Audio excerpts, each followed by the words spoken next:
সম্মানিত দর্শক, এখানে একটি সালোয়ারের ডিজাইন শেখাবো। তো আমরা প্রথমেই দেখেন 3 ইঞ্চি পরিমাণ কাপড় ভাঁজ করে রেখে এরপরে এইভাবে চিকন করে সেলাই দিব। আচ্ছা, এইভাবে সেলাই দেওয়া হয়ে গেলে আবারও 1 ইঞ্চি পরিমাণ আরেকটি ভাঁজ দিয়ে আরেকটি চিকন করে সেলাই দিব। প্রত্যেকটা সেলাইয়ের যে লেয়ার থাকবে এক মাপে করার চেষ্টা করব। এরপর আরেকটি ভাঁজ দিব। ঠিক এইভাবে ভাঁজ করে আমাদের 6টা সেলাই দিতে হবে। 6টা সেলাই দিলে নিচের দিকটা দেখতে খুবই সুন্দর এবং আকর্ষণীয় হবে। তো দেখেন, প্রত্যেকটা যে ভাঁজ বা প্রত্যেকটা যে বিট তৈরি করতেছি সেলাই দিয়ে, সেটার মাপ যাতে একই পরিমাণ থাকে, যাতে ছোট বড় না হয়, কোনোটা চিকন কোনোটা মোটা যাতে না হয়, একই পরিমাণের সেলাইটা আপনাকে ধরতে হবে। এভাবে সেলাই দেওয়া হয়ে গেলে এরপর এইখানে 3 পিসের যে কাপড়টা সেটা এখানে সুন্দর করে বসে সেলাই দিব। তো এর আগে 3 ইঞ্চি পরিমাণ একটা চওড়া কাপড় নিয়ে ডাবল ভাঁজ করে খোলা অংশের এই পাশে সুন্দর করে কুচি দিতে হবে। এই কুচিটা থাকবে সালোয়ারটার একদম পায়ের মুহুরির শেষের দিকে। তো কুচিগুলো দেখেন আমি যে নিয়মে দিতেছি এই নিয়মে দিতে হবে। কুচি কিন্তু বিভিন্নভাবে দেওয়া যায়, তবে এই কাজটা করতে গেলে এই নিয়মে দিতে হবে। এরপর ডিজাইনের কাপড়ের সোজা পাশে রেখে কুচির কাপড়টাকে এইভাবে একটা সেলাই দিতে হবে। দেওয়ার পর সালোয়ারের কাপড়টা আবারও সোজা পাশে রেখে কুচির কাপড়ের উপরে এভাবে বসিয়ে এখানে একটি সেলাই দিয়ে দিব। একদমই সহজ, একদমই সিম্পল একটা কাজ, চেষ্টা করলে ইনশাল্লাহ পারবেন।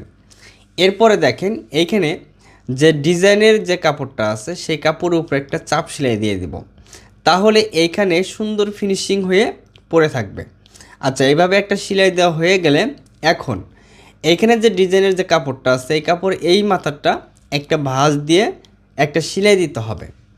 তো দেখেন, আপনারা এখানে চাইলে বিভিন্ন রঙের বিভিন্ন ডিজাইনের লেস লাগিয়ে নিতে পারেন বা বিভিন্ন কালারের কাপড় দিয়ে ডিজাইন করতে পারেন। এরপরে নিচের দিকে যে বাড়তি কাপড়টা থাকবে সেটাকে কেটে সমান করে নিতে হবে। তো এটা এখন কিভাবে কাটিং করবেন সেটা এখন দেখাবো। কতটুকু বাড়তি নিয়ে কাটিং করতে হবে ডিজাইনটা করতে গেলে সেটা অবশ্যই সম্পূর্ণটা দেখলে বুঝতে পারবেন। এখানে কাপড় নিচ্ছি 2 গজ 4 গিরা, নেওয়ার পর 4 পাটে ভাঁজ করে নিচ্ছি। এখানে দেখিয়ে দিলাম 4 পাট কাপড়। এরপর এখানে 2 ইঞ্চি নিয়ে একটি মার্জিন করব।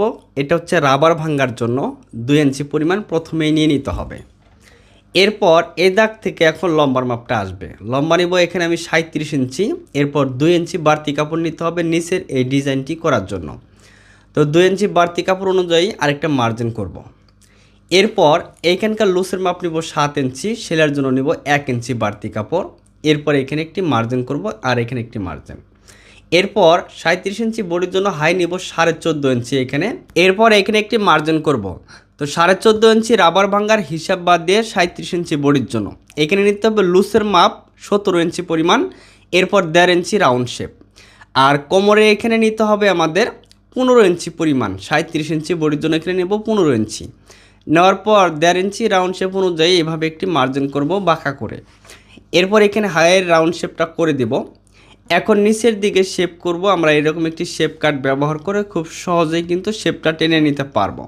এরপর 1 ইঞ্চি বাড়তি কাপড় রেখে আরেকটি মার্জিন আমরা এইভাবে করে নেব। এভাবে মার্জিন করার পর এখন আমাদের এই নিচের দাগ অনুযায়ী কাটিং করতে হবে। এরপর উপরে যেহেতু সোজা আছে এ কারণে এইখান থেকে এই দাগ অনুযায়ী আমাদের কাটিং করতে হবে। আমি কিভাবে রাউন্ড শেপ করলাম ঠিক সেই বিষয়গুলো অবশ্যই আপনি মনে রাখবেন আর এইভাবে কাটিং করার চেষ্টা করবেন।